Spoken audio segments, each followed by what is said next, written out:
324 miles away from Las Vegas and 110 miles away from the University of Arizona, Jocquez finds himself enrolled at Mesa Community College, far away from the 57,000 fans for the Wildcats and further away from the likelihood at an NFL debut.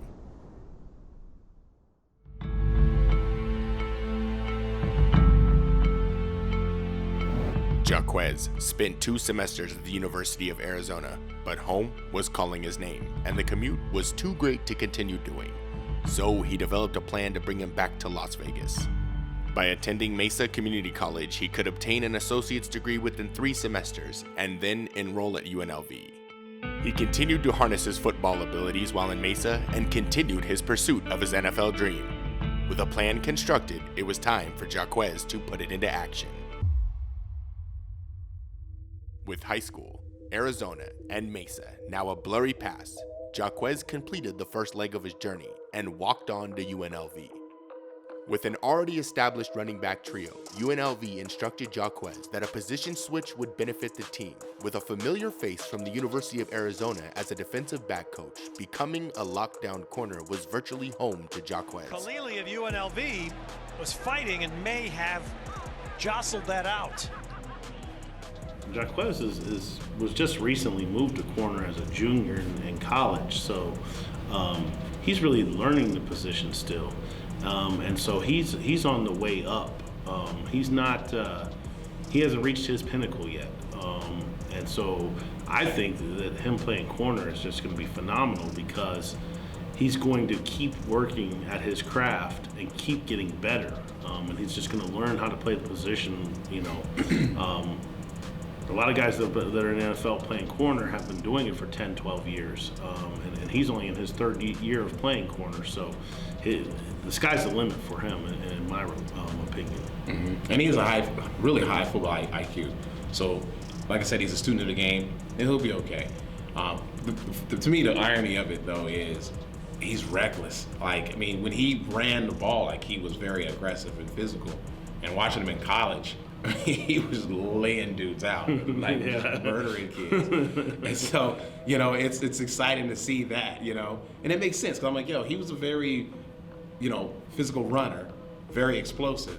So now you're moving that over to the defensive side, and now he's using that on the defensive, on the defensive side of the ball. Yeah, that makes sense. He's gonna lay some dudes out, So yeah, I'm excited to see him move on and play that different position. I think he's gonna be all right.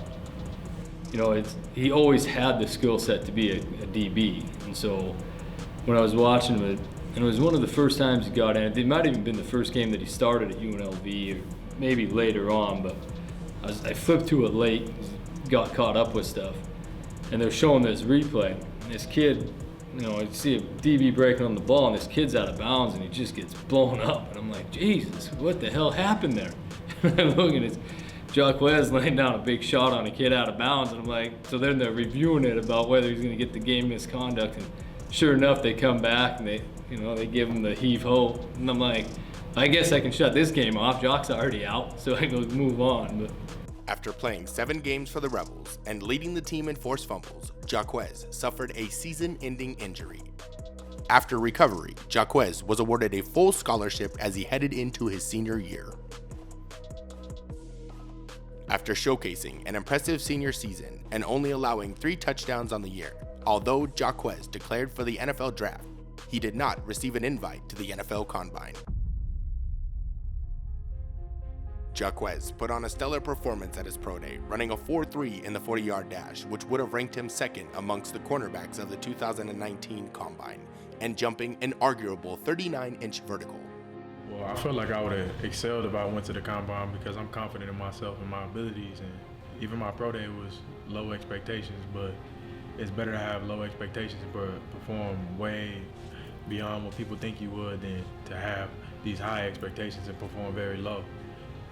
But as far as a better fit, I think me not having that and me just having that opportunity to perform at my pro day was a better fit for my story due to the fact that I've never had all the hype and all the other things other people get. So I'm used to getting it from the bottom up anyway, so it's a better fit for my story. You would consider yourself an underdog? I would consider myself an underdog in entirety. I walked on twice, man. I didn't get a scholarship to my senior year. I didn't get through the NCAA clearinghouse the day of my graduation of high school. I mean, it goes on and on, but everybody got a story. But I'm not gonna say I had it worse than a lot of people, but I know everything wasn't handed to me either.